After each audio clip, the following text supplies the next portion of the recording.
Hello everybody, NecroVMX here. Welcome to my channel, and you are listening to POTATOCAST. And got a lot of stuff going up today. I got POTATOCAST, I got List Critics, and I got the Isaac videos, Afterbirths Plus Saturday, and a Seated Run. So a lot of cool stuff. List Critics a little late, just because me and Peyton had a hard time getting it together, but we did get it together and recorded that. List Critics 2, we're going to work that out. Hopefully we'll get that before the end of the month. But anyway, as I'm sure you already know from the title here, I do have some good news to tell you guys. So that's huge, of course. But before I get to my news, let's get to your questions and comments, because that's how I always like to start it, and we'll read those. So let me bring it up here. Okay, here it is. I didn't actually have it ready. I was woefully unprepared for this. I was looking at the time. It's like 5:15 p.m. and I'm like, oh shit, I need to do this. I haven't done POTATOCAST and I really want to. So here we go. The Anime Fan says, I love the Juice interview. I'm sorry for getting to say sorry for you're losing a job. Even though I love my first job / only job so far, just wanted to get your perspective on Marvel's New Warriors getting a show, your thoughts on the MCU Phase 3 before Spider-Man joined, and what do you think of DC Comics fans still making fun of Marvel fans for not winning an Oscar award? I haven't heard about the New Warriors, actually, so I don't really know anything about that. I know they're doing the Defenders on Netflix, which is the accumulation of all the Netflix shows so far. And I'm a little behind. I still actually have not watched Iron Fist yet, which I've heard mixed things about. But I'm going to check that out, sometime in the near future. The Marvel Phase 3 before Spider-Man joined, I mean, I actually don't know where to delineate where Phase 3 begins and where Phase 2 ended. I mean, Phase 1 very specifically, I'm actually Googling it now. Phase 1 very specifically ended with the Avengers, because Phase 1 was called Avengers Assemble, and you had all these solo movies and it led up to the Avengers, and then it was Phase 2, and I don't know exactly where Phase 3 started, so I'm actually bringing it up. It looks like it looks like it started with Civil War, which means Spider-Man joined in the beginning of Phase 3. So yeah, according to this, which is I'm at Marvel Cinematic Universe Wikia, Phase 3 is Captain America Civil War, Doctor Strange, Guardians of the Galaxy Volume 2, Spider-Man Homecoming, Thor Ragnarok, Black Panther, Avengers Infinity War, Ant-Man and the Wasp, Captain Marvel, and then like whatever the next Avengers movie is going to be called. Originally they were doing that as Infinity War Part 2, but now that what's his face is out, the Buffy guy, I can't think of his name, but he's out, so they've changed plans up a bit, and obviously they moved Inhumans out of there. I gotta say, all right. So what I thought, I mean, Captain America: Civil War, I liked it a lot. I didn't think it was like the be all end all most amazing superhero film. I didn't think it was as good as Winter Soldier, but I did think it was really good, really fun. Doctor Strange, I haven't done a review on I did do a review on Doctor Strange. I really liked it. I actually was pleasantly surprised by Doctor Strange. And then the rest, I mean, Guardians of the Galaxy Volume 2, that's coming out like real soon, and I'm very much looking forward to seeing that. Spider-Man Homecoming, also looking forward to that. Spider-Man movies have been kind of hit and miss. When they hit, they really hit. When they miss, they really miss. This one looks like it could be a hit. Thor Ragnarok, the trailer just dropped for that a couple of days ago, and I was just really tickled by it, especially since one of my favorite stories from Marvel is Planet Hulk, although I kind of think that they're just going to do a broad strokes thing, and it's going to focus obviously more on Thor. But I really did enjoy the aesthetic of the trailer. Black Panther I'm looking forward to. Obviously, I'm looking forward to all these movies.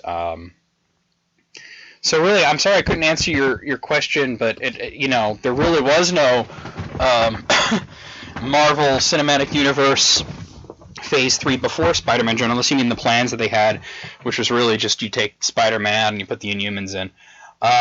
What do I think of DC Comics fans still making fun of Marvel fans for not winning an Oscar?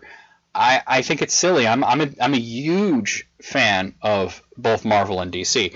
When it comes to the movies, Marvel has done consistently better. When it comes to comics, however, DC is always going to be better. I mean, the Marvel comics to be honest with you, they kind of suck a lot of the times. I mean, there's exceptions, of course. I just mentioned Planet Hulk as being an exception, but you know, DC definitely has a better track record for comic books. For movies, you know, they had some great ones, they had some bad ones, they had some ones that were in the middle. I mean, but the Oscar, okay, there were two Oscars. There were The Dark Knight, which was for Heath Ledger's performance, and then there was Suicide Squad, which was not exactly a great movie. I didn't think it was, you know, terrible or anything. It had flaws, but it was also entertaining. But it won for, you know, like makeup and costume design, which I think is fine. But it's a technical award. It's not anything to really crow about, saying that, oh, the DC movies are better. I think that because the recent DC movies have been so critically divisive and in some cases panned, I think that a lot of DC fans have to be on the defensive and feel like they have to justify why they're DC fans, which is silly, because every time a new trailer comes out, they're like, yeah, suck it, Marvel fans, this is going to be the one, and then, you know, it doesn't do so well critically. But I just say enjoy what you enjoy, don't enjoy what you don't enjoy. You know, I loved Man of Steel. Batman vs. Superman, I had mixed feelings about it, and then I watched the Ultimate Edition, which I thought was fantastic. Suicide Squad, entertaining, but not really great. I'm looking forward to Wonder Woman. You know, we'll see what happens. But as for Oscars, I mean, honestly, if there's one movie this year, comic book wise, that has come out or is going to come out, in this case it already has, that I think deserves Oscars, it's not from Marvel or DC, it's from Fox. It's Logan. Logan was fantastic. And, you know, yeah, you could say, well, that's a Marvel property. So, you know, if Logan wins some Oscars, I would be not surprised. We'll put it to you that way. All right. Unknown Riddle says, you mentioned a long time ago in PotatoCast that you were considering bringing back an old series. Can you say which one? Also, have you considered visiting Angels as a job? Sorry about your situation. Just quit from my job due to incompetent scheduling. Visiting Angels, I've looked into it. It's not close to me, really. The nearest center is like at least an hour away. I have looked into it. As for the old,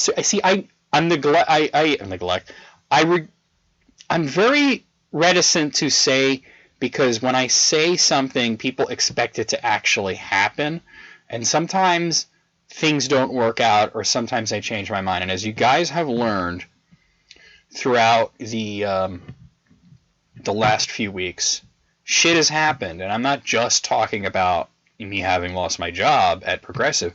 I'm talking about the job at Progressive as well, working me to death.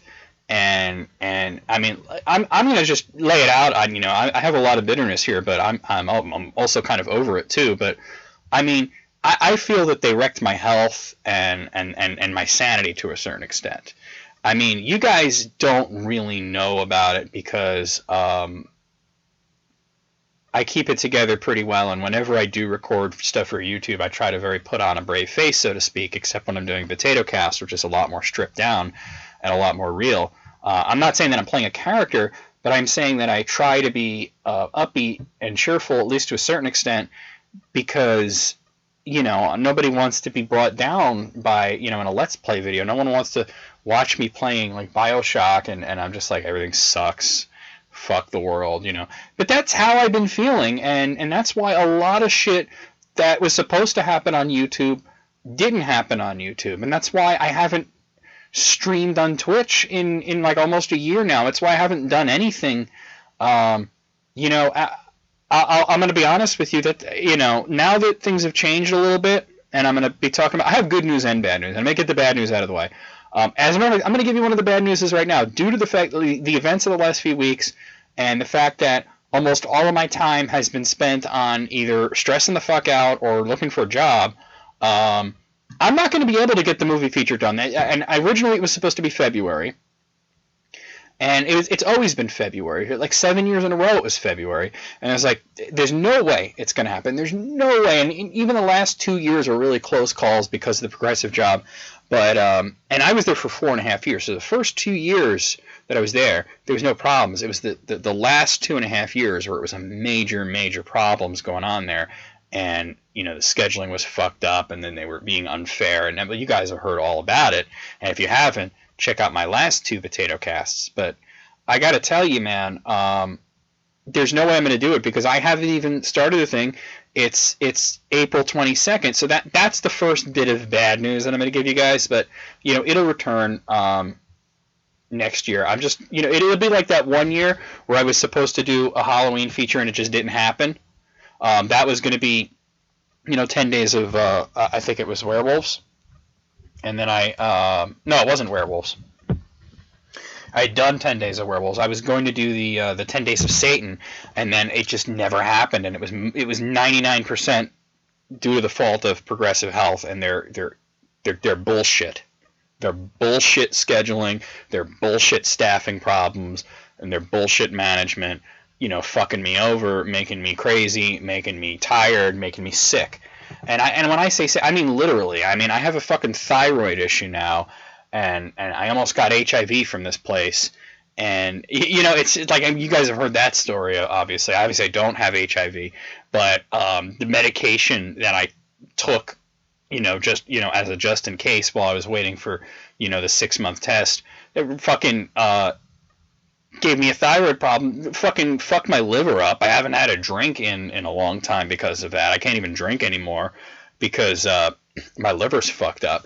Like, this place really, you know, they probably shaved a couple of years off my life, I'll be honest with you guys. So just being out of there, like, while I harbor a lot of bitterness, it's not due to getting fired, even though I'm angry about that. I'm angry with the way I was treated before that. I'm angry with the last 2.5 or so years of my life, you know, being shit because of them, when, you know, previously it was quite good despite them. So, you know, a lot of shit hasn't happened, and I'm unfortunately, like, and then the next year when I was like, okay, we're going to do the 10 Days of Satan feature, the next year, I did it, but it started on Halloween, and that was the reason. I had no time for anything, and that was like the best I could do. And even then, I couldn't even get it out 1 video a day for 10 days. I think the last one went up, it was almost fucking Thanksgiving. You know, and I made a joke out of it, but I was quite upset about the whole situation, because that was like when things were getting really, really, really bad, and I was just murdering myself trying to get everything done. So I'm, you know, when I say I'm working on something and I don't say what it is or something like that, it's not that I'm trying to be coy or I'm trying to keep you in suspense or I'm trying to be a dick. It's that I don't know if it's really going to happen. But I'm going to be honest with you, since you brought it up, and I have been thinking about this recently. I was going to do a 4th season of Clear & Confusion. Obviously, I had wanted to do more Gamers Encyclopedia, but that is something that I felt I had no time for, because Clear & Confusion was a lot easier to make. And even though I felt that I had ended Clear & Confusion at a good time and I'd pretty much run out of ideas, the thought that I had was that, first of all, there are, you know, it's been a few years and there are more things out there to talk about. And I also wanted to open it up to more things than just video games, and not just talk about video games, but I could talk about, you know, like comics, or I could talk about movies or whatever. And I actually started work on it. I mean, I'm not telling you that this is not going to happen. I don't know if it's going to happen, to be honest with you. And I'm not telling you that it is going to happen, because I really don't know. But I do have a folder on my computer called Clear & Confusion Season 4. And it's, you know, like, I wanted to talk about, like, the video game stuff that I wanted to talk about. I want to talk about the video game generations. I wanted to do an episode on the history of Atari. I wanted to talk about the Mortal Kombat storyline. I wanted to talk about the Metroid timeline.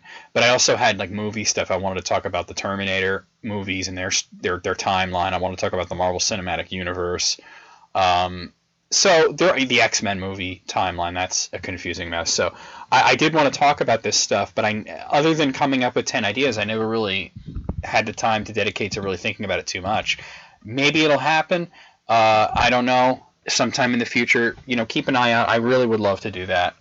Let's move on here. Carl Meaner says, the most frustrating thing about being a responsible person with a good work ethic is noticing that you are in the minority, which makes your job even more strenuous.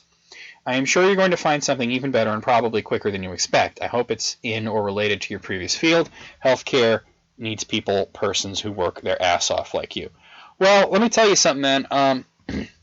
there were a lot of good people there at Progressive, coworker wise, not management wise. There were like, honestly, I could say there was like maybe 1.5 good. Like if you took like all of the supervisors and separated the good ones from the bad, you would have like 1.5 good supervisors.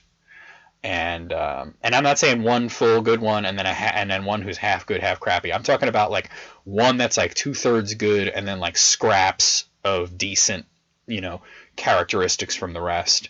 Coworker wise, I had a lot of great coworkers. I had a lot of people that I enjoyed either relieving or having them relieve me, and I made a lot of friends there. But I got to tell you, man, the issue that I ran into is the people that were the best at it, the people like me, the people who were dedicated and who came in all the time and didn't call out all the time and did the job well, because I do have a lot of pride in what I did there, and I did think I did it really well, all things considered. They either left or got fired. You know, there were too many times where somebody would be a really amazing employee that would either just be fed up and leave, or they would get fired under mysterious circumstances, which is really what happened to me. And I don't know why it happens, because I can't get in these people's heads because they're fucking maniacs. And the people that, you know, suck shit were the ones that stayed. Like last week I talked about that girl that I caught sleeping. I mean, I'm going to be honest with you. I found missing medication in a drawer once, and like a whole one of those little medication cups full of pills. And I'm like, what the? I said to her, what the fuck is this? And she said, oh, that's so-and-so's medication. And I said, well, what is it doing in here? Did she refuse it? And she's like, no, I just forgot to give it to her. And I'm like, well, what the fuck, man? These people need their medication. It's you know, it's one thing to make one little mistake in meds. It's one thing to just, you know, like pop all the pills out and put them in a cup and then forget like that. It's just kind of ridiculous. And then there was another situation where I caught her trying to give one of the patients a hot chocolate while they were laying in bed, and that was like one of the hard, steadfast rules, is you cannot give them any kind of food or drink while they're in bed. And if you're thinking that seems a little weird, like maybe you eat in bed, maybe you drink in bed, you know, I'll sit in bed with a snack and read or whatever, or watch YouTube on my phone. But I'll tell you, man, you know, a lot of the people that have brain damage have you know, what's called dysphagia, which is difficulty swallowing or weakened muscles in the throat, and a swallowing mechanism is significantly weakened. A lot of them can't drink liquids without them being thickened up with a substance they call thicket. It's really just fucking cornstarch. You know, I got to tell you, you know, it's just crazy that you know, she just got out of training, and that's one of the things that they had, when I was trained, they had really stressed. And when I told her, like, no, absolutely not, you can't have. So I thought she was making hot chocolate for herself, and then I see her start to put the fucking cornstarch in, and I'm like, what are you doing, you know? And so, like, and then there were other people that caught her doing this or doing that. You know, as far as I know, she's still employed there. So, like, you know, they get rid of the good people, they keep the crappy people. So, you know, yeah. So that to me is the most frustrating thing about being the responsible person with a good work ethic. It's not being in the minority. It's being not appreciated, while people who are, you know, giving verbal hand jobs to their boss while, you know, shitting on the patients is ridiculous. You know, I just want to move on here. Let's see. Cody Reed says, after listening to this, it really sounds like retaliation. People who point out flaws always seem to get treated like they're causing the problem. Employers tend to take a "if I don't see it, it's not a problem" approach, and people who make them see the problems are undesirable. That much is very much true for one specific supervisor, and I'm not going to say his name because it pisses me off to even say it, but, well, when you see my Pokemon Fire Red Let's Play, you might know who he is, because I named the rival after him. But, I got to tell you, man, that was just one guy. I mean, you know, so many times they would actually solicit complaints. They would want to hear where things could improve. They would want to hear, like, I'm going to be honest with you, like about 3 weeks before they let me go, the same guy who fucking told me that I was gone was, you know, told me, we can't do this without you, we need you, you know. So we value your input and all this shit, and we value your knowledge, and then this happens. So I don't know that I agree with it being, I'm saying it could be retaliation for something. I think you're onto something there. But retaliation for pointing out flaws, no, because you know, it was the job to point out flaws. You always had to be looking for mistakes. You always had to be reporting things. As a matter of fact, you know, when we talked about, we had these in-services quite often. In-services basically like school at work. This one was about abuse and neglect. Obviously, that's an ongoing issue in any kind of healthcare facility, is abuse and neglect of patients. And it's not all what you think. Like, it could be like, you know, the obvious, like physical abuse, you know, verbal abuse, mental abuse, you know, sexual abuse. That's all very obvious stuff. But then there is a lot of little subtle behaviors that are abusive that people may not realize are abusive unless they are particularly paying attention to the way things come about. And we had this one in service where they were asking every person that was there to give an example of abuse or neglect. And they were going all around the thing, and I realized that the way they were going around the room, I was going to be like the last one. And that by the time it got to, like, I was like, I'm not even going to think of something, because by the time they get to me, somebody else will have said it. But then I thought of something that nobody else was going to say, and one of them was, and that was like the last one, and they're like, well, do you have anything? I said, yeah, if you see something that is abuse or neglect and you don't report it, that act of omission is abuse or neglect. And they were like, oh, very good. Yes, that's actually true. And not many people think about that. And a lot of people are coming up with sort of the unusual ways that it could be considered abuse and neglect. And some of it was just, you know, very minor stuff that wouldn't necessarily like make you lose your job, but you might get like a write-up or something because it's insensitive or something.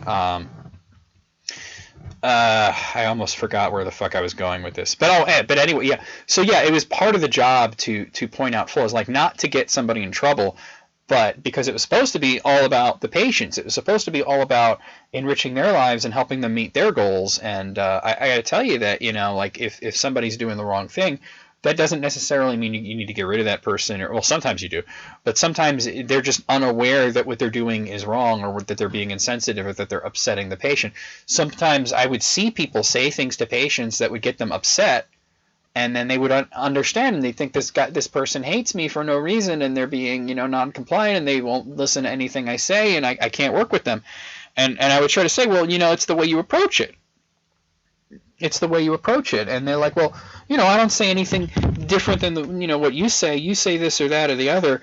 And I'm like, yeah, but I know these people. I've built a relationship and a rapport with them over a period of years. You don't, you know, and you just come out and you say these things. Like, you can't just imitate what I say, because like I'll tell you what, we had this one patient. This guy got kicked out, which is pretty funny. The patient got kicked out. Because he had some really crazy behaviors. But I'll tell you what happened with him. He one of his biggest behaviors was always trying to get people in trouble. And it's when you know somebody that's always trying to get people in trouble, they're up to something. You know, it's kind of like if you're in a relationship and your significant other is extremely jealous and always assuming that you're going to cheat on them. They're probably cheating on you, and they're imprinting that onto you. And because they think that if they're doing it, then you're doing it. And this guy, you know, he had some drug problems in the past, and he had a history of all sorts of substance abuse and getting into fights and such. And, you know, he didn't last very long. He lasted less than a year. But I got to tell you, he told me that he was going to report me for being disrespectful to this one patient. And this patient's an older guy that I worked with quite a lot, and it was actually like my favorite patient. And I was like, really? And what did I say or do that's so disrespectful? And I'm not like saying like, oh, you're full of shit. I want to know what he saw or heard that he interpreted as being disrespectful, because there's two possible things that could happen out of that. One is that maybe he's right, and maybe I did slip up and say something off color or something wrong, and or maybe he's just being an idiot, you know, and he doesn't understand. And he said like, oh, the way, you know, you called him an asshole or something. And I'm like, yeah, I did. And so, you know, he was being an asshole. And he's like, that's disrespectful. You can't say that to him. He's an old guy. And I'm like, I see, okay, let me explain something to you, man. I'm trying very hard not to say any names here. Not that it fucking matters anymore, but I said, let me explain something to you. I've known this guy for 3.5 years, because that's how long I was there at that point. For 3.5 years, I've known this guy. And I wouldn't say something to him that I thought was going to upset him or be disrespectful. We're friends, because I've known him so long and I've taken care of him. I mean, I've bathed the man. So when you're that familiar with somebody, there is a sense of familiarity. And I said, look, I wouldn't say it to you because you've been here all 2 weeks and I don't know you that well. We don't have that rapport, that relationship. Might get to that point, where I could be like, hey, what's up, asshole? And you'd be like, you know, not much, shithead. Because people who know each other and are familiar with each other do talk like that sometimes. I talk like that with my friends. I say, you want to tell the supervisor, go ahead, knock yourself out. But the thing is, that's the way I talk to people that I like. And I only do it when I know that they're not going to misinterpret it. And he was fine after that. But, you know, things, you know, like, but yeah, you're always looking for something that, you know, like there's this one patient. I'll give you guys another quick story. There's this one patient that we had that was very, very behavioral. She was known as being the most difficult patient to work with in terms of just her attitude and being extremely demanding and extremely selfish and just extremely disrespectful, always cursing, always trying to hit people, that kind of nonsense, you know. And like I said, this was a hands-off facility, so if somebody was trying to hit you, you just had to get the hell away from them. You couldn't, you know, there were no takedowns or any kind of restraints or any kind of that bullshit. We would just, you know, like, if you felt like you're in danger, you'd be like, you know, you would have to like call the police or something or just get out. But anyway, I was training somebody, this one girl who, she was, I call her girl, but she's older than me. But there's this one woman I was training, and she was very much afraid of this client because she, first of all, heard all the stories, all the horror stories throughout her orientation period, and secondly, had seen her at her worst already, where she was screaming and yelling. And this patient, another flaw that she had was she was also extremely racist. And this girl that I'm training is black and is just afraid that there's going to be a big confrontation and she's going to be called all sorts of slurs and you know, and nobody wants to deal with that, you know, really. I mean, it's bullshit. But you know, so she'd seen her, you know, come out and make demands of staff, and then the staff, like, she'd be like, make me coffee, you know, and then this staff would be like, oh, well, why don't you, you know, try and do it yourself? And then she'd be like, fuck you, you know, this and that. So she came out, and I can see that the fucking trainee, we call them shadows, the trainee that I had was just like quaking, like, oh god, here we go. And she comes out and she's like, you make me coffee? And I looked at her and went, bitch, please. And then she laughed, and I laughed, and I said, you know that in the 4 years I've known you, I've never made you coffee. Get your ass in there and make it yourself. And guess what? She giggled. She said, yeah, well, it was worth a try, and she went in and made it herself. And the trainee later said to me, I can't believe how you are with her. And I said, well, what do you mean? Because I didn't quite know what she meant at that point, because we had dealt with a whole bunch of other shit. And she said the way you talk to her, and you know, it's in a very casual way, but you somehow have this way of getting her to do what you need her to do. And I said, well, to be honest with you, I'm not taking that role of the school teacher or the authority figure, you know. I'm taking the role of, we're equals. I'm here to look out for your safety, but also to, you know, it's almost like being a personal trainer in the sense that sometimes you got to motivate the other person to do it, you know. And I'd be like, oh, you can do it. And then, you know, well, my back hurts. And I go, well, you know, then I guess you ain't having coffee. You want coffee? Go make it. I ain't your slave. And, you know, and sometimes it would escalate into an argument, but you learn how to de-escalate, you learn how to distract, you learn how to use humor. So when she comes out and says, make me coffee, I go, bitch, please, and then we have a good laugh over it, you know. And you know, believe it or not, like, I actually miss running into that. I hated working with her, but I would run into her every once in a while, just like in therapies or whatnot, and she was always, oh, hey, John, how you doing? And I'd be like, oh, hey, you know. But spending 8 hours with her was a bit much, but I'm going to move on here. InQFish23 says, hashtag potato, kudos on calling out JonTron and the facet of a ton of racism and hate that's given a pass on here and played a part in the ad boycott. Scarce nor Philly D nor even Boogie to a degree ever really lays the hammer down on the issue with the lame being fair to both sides excuse.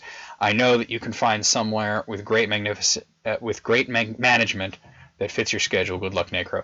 To address the JonTron, and I also mentioned PewDiePie, I called them idiots. I called them hateful idiots, I believe was the word I used.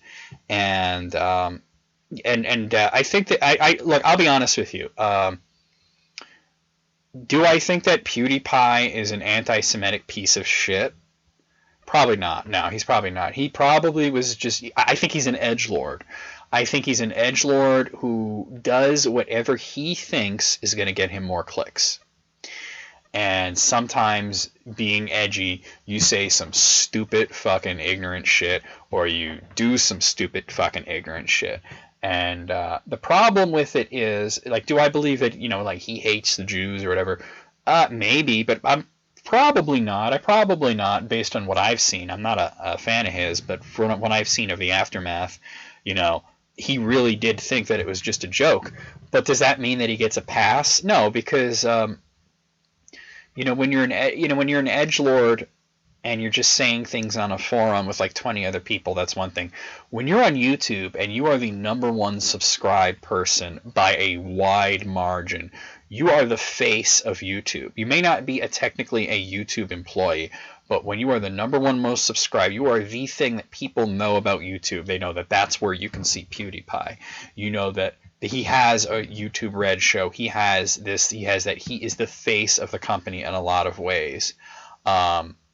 You know, he made them look bad. He made YouTube as a company look bad. He made YouTube as a platform look bad, and that hurt everybody because then the ads started pulling out.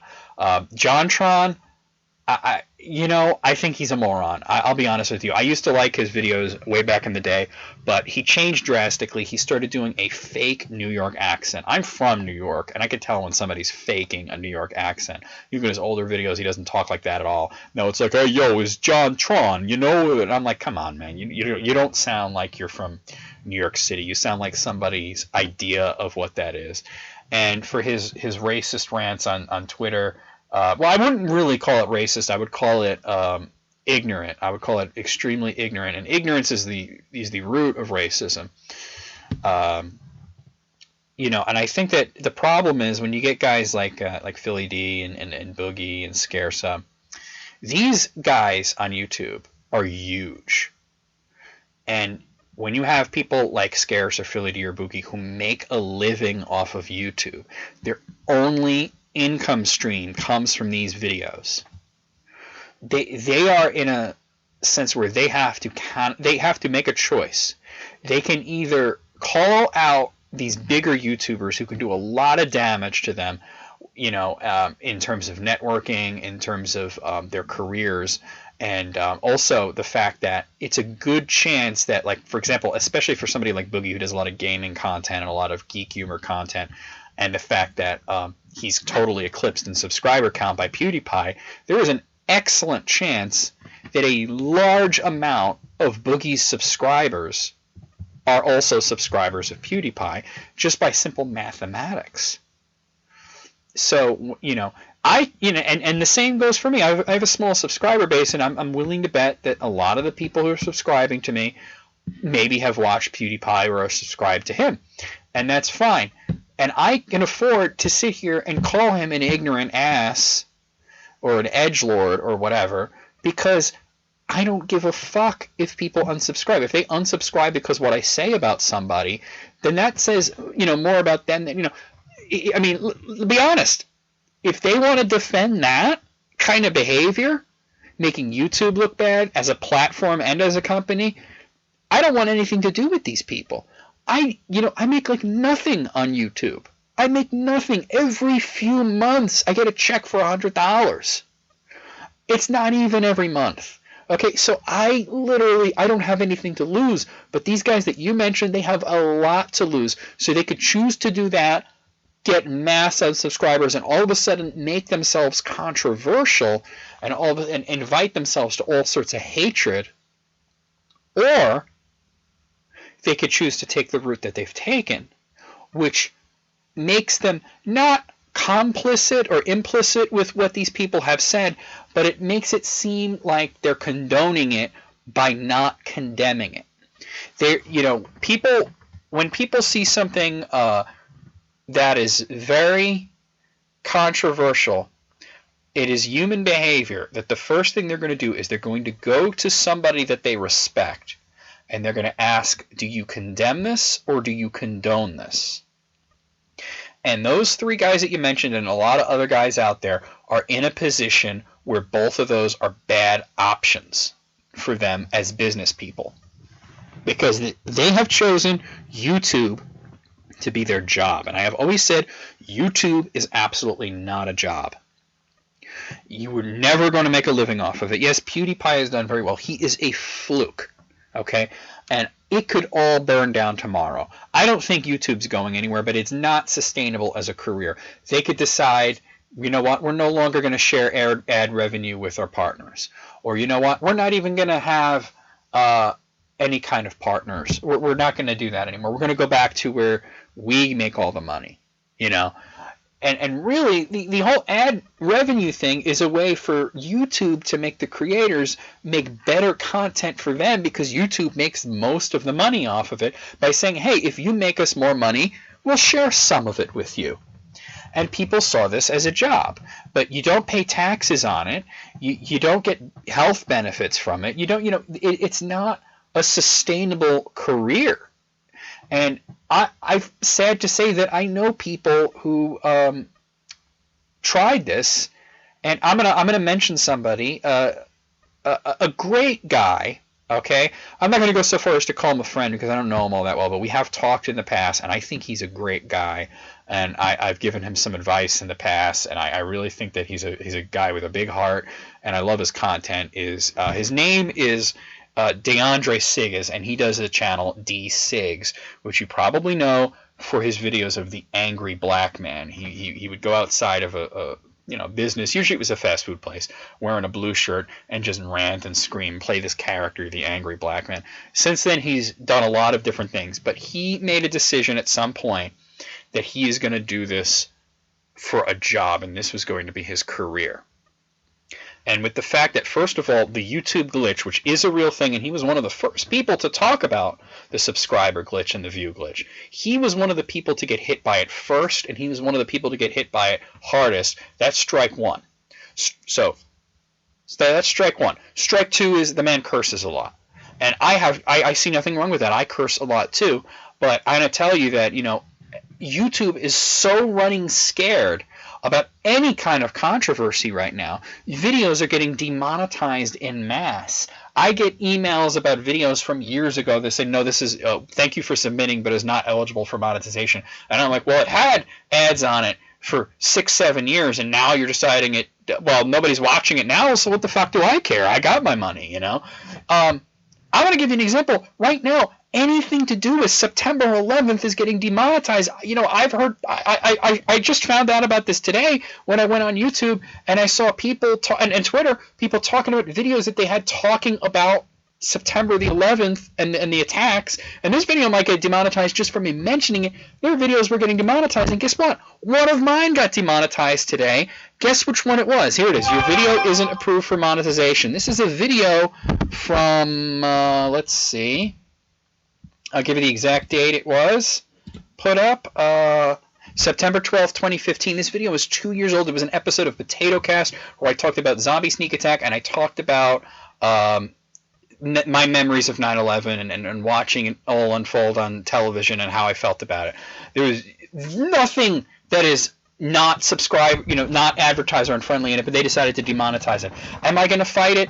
No, I don't give a shit because it's an old video and you know, blah, blah, blah. So that's two things. So he curses a lot, and when you curse a lot, sometimes you get demonetized. But even before they started demonetizing and started pulling ads from videos that didn't have advertiser-friendly content, what they were doing is they were not featuring these videos. I used to get featured all the time back before YouTube became completely pussified.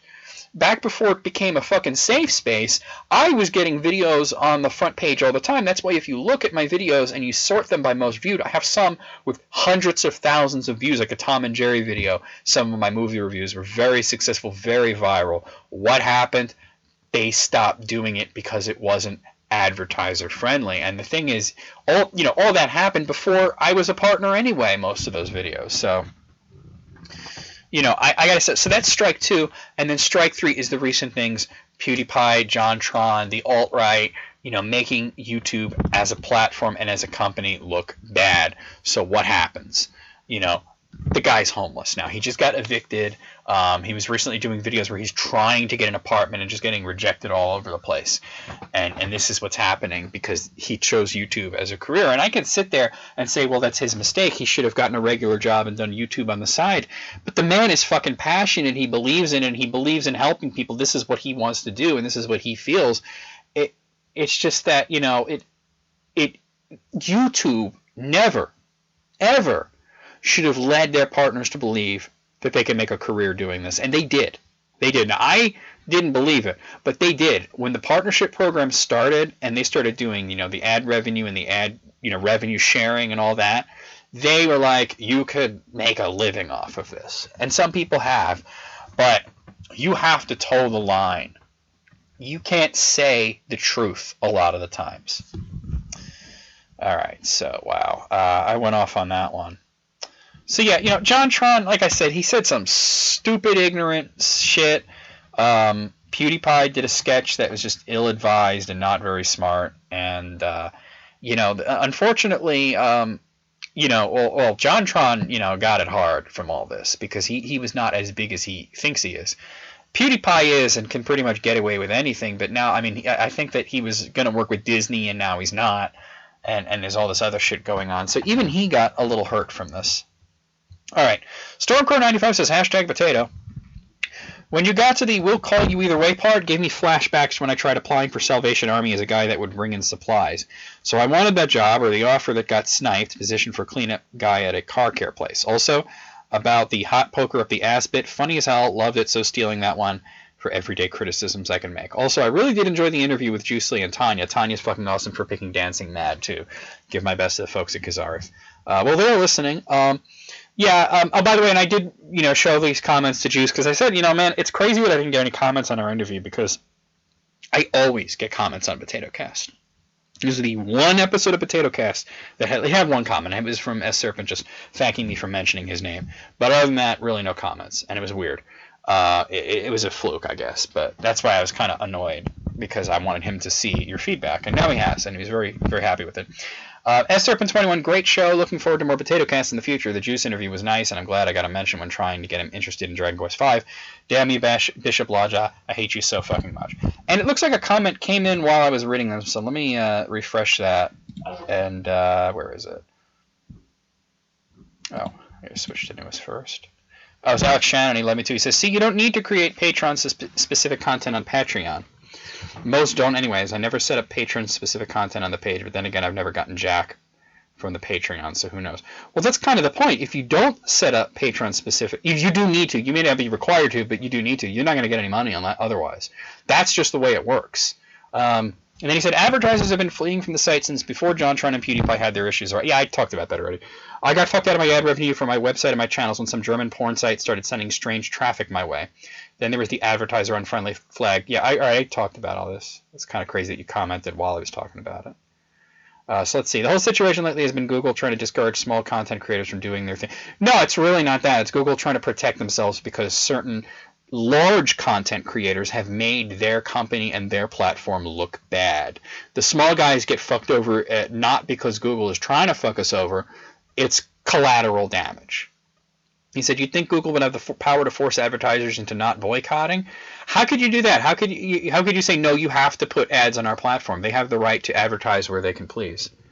So, and let me tell you, if Google said, well, if you don't put ads on YouTube, then we're going to drop you in the search engine. You're not going to get, you know, your website's going to go to shit. And that would get out into the news, and then Google looks bad. You know, they'd be the bad guys. You can't do that. It doesn't work like that in the business world, man. All right. So, all right. So I talked about. Well, I didn't talk about it that much, but I put in the fucking title here that I had good news and bad news, and I gave you the one bit of bad news already that I'm not going to be able to do the full month of movie reviews feature in May, and I'm probably not going to get to do it in 2017. I'm just going to have to save that. Whether it'll be in February or May or whatever, I'll have to decide on that. Maybe you guys let me know which you prefer, and we'll see what happens. That's the first bit of bad news. And I feel like I had another bit, like tiny bit of bad news to tell you guys, but to be honest with you guys, I can't remember what the hell it was, so I'm just going to get into good news. So the good news is, drum roll please, I got a fucking job. So I haven't started yet. But my friend Brandon Kaplan, who reached out to me because of POTATOCAST, and like I said, we had lunch together and whatnot. He is a physical therapist at this place not too far from where I live, and he mentioned the idea of maybe getting me a job there, and he was like, I don't know if you're going to like it or this, that, and I said, well, you know, we'll see. And a few, you know, like a week later, I said, you know what? Let's try. I'll see what happens. So I went in for an interview there, aced that shit. I'm going to be doing medical billing and other kind of computer-related stuff for them. So it is healthcare field, and believe it or not, I actually, like, I went to fucking online school for medical billing, never got to use it. Like, I'm pretty sure I have a virtual degree in this shit, but never got to actually do it. That was like 7 years ago that I did that. But, yeah, so that's starting actually on Monday. It's, you know, Saturday right now. So I'm kind of stoked for that. It is quite a pay cut. So I'm not going to be making as much money. So I guess that's the bad news there. I'm not going to be getting as much money as I was for Progressive Health. However, it's more than nothing a month, so I'm very happy about that. And I want to, you know, I've already thanked Brandon in person, but I want to thank him again on POTATOCAST for reaching out to me and helping me out with this. You know, obviously, you know, I walked through the door, but he opened it, so to speak. So that's going to be a thing. So yeah. Well, you know, I might still, things might be a little thick because I was out of work for like a month and a half, and yeah, it's about 6 weeks I was out of work, and you know, haven't gotten any money since then. So things are going to be a little bit hairy for the next couple of weeks, but you know, my rent for this month's already paid off. My phone bill is already paid off. Everything's paid off for this month. It's next month that I'm worried about, but there's some time, and so that's going to be a thing. The other bit of good news is I got myself a new phone, which is this is my little present to myself as a reward for getting a job. Now, I'm holding it in my hands right now. I have, you guys, in my hands the Samsung Galaxy S8 Plus, which is amazing. I love it. I got it yesterday. It's the best phone ever. It really is. And let me tell you something, guys. If you're thinking, how can you, who you know has been out of work for the last month or so, afford a fucking $850 phone? Well, I used my upgrade. I had the Galaxy S5 from years ago that I got there, and that was paid off. And I actually had the upgrade for several months, but I was waiting for two things. One was for news on the Galaxy S8 and to see if there would be a bigger version of it, and that's why I got the S8 Plus.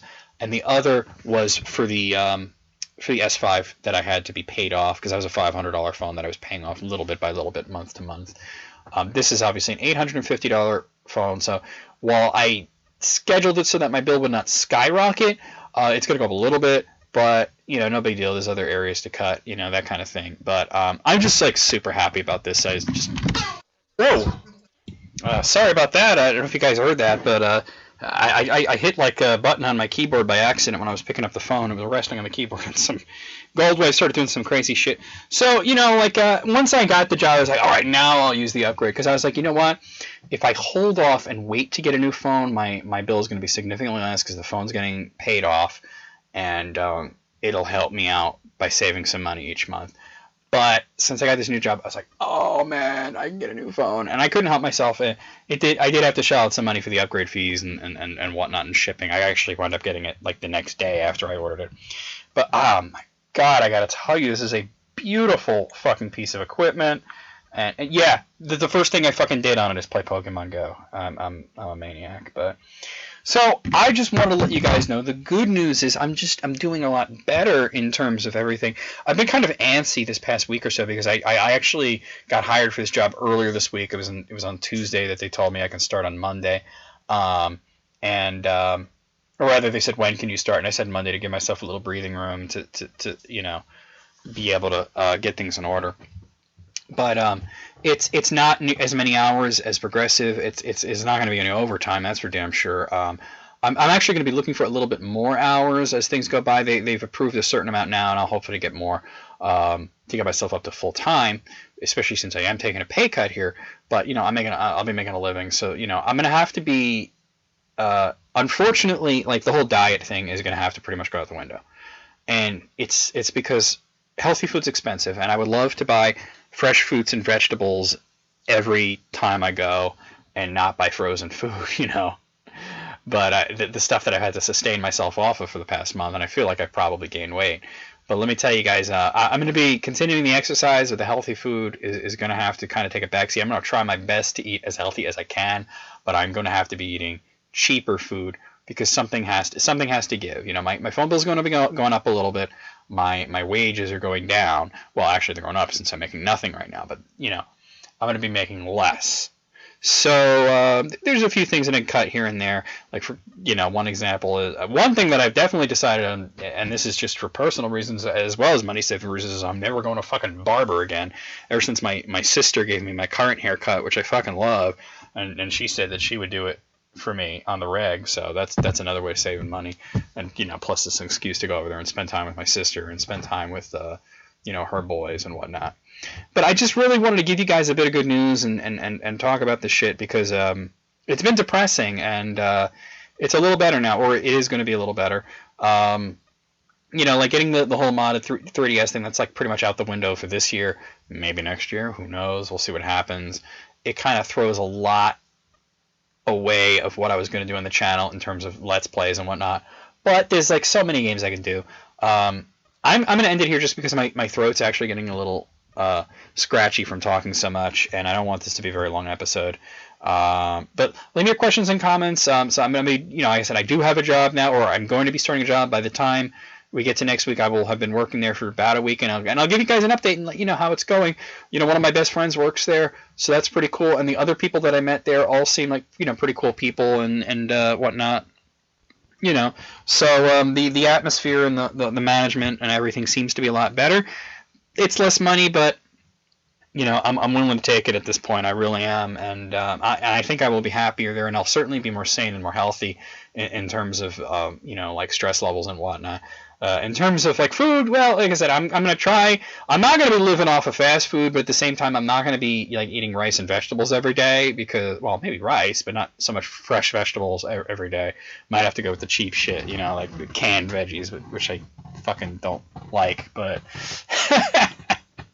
And by the way, that's the reason that most kids don't like vegetables, because their parents feed them the canned crap. At least that's what I think. I never liked vegetables as a kid. My parents would oh, here's green beans in a can. I'm like, that's fucking disgusting, man. How can anybody eat that? And I'm like, green beans are good. You know what? Green beans aren't bad when they're fucking fresh or at least frozen, but canned, gross. Anyway, yeah, I'm gonna end it here. I'll see you guys next time. I gotta edit List Critics and get that up and everything. So I'll see you guys real soon with more content. Things are looking a little bit up. There was a little bit of bad news in there. Like I said, I'm not gonna be able to do the movie review feature. There was another thing that was kind of a not so great thing that I don't know what it was. I can't remember. I guess it wasn't that big of a deal, to be honest with you. All right, potato.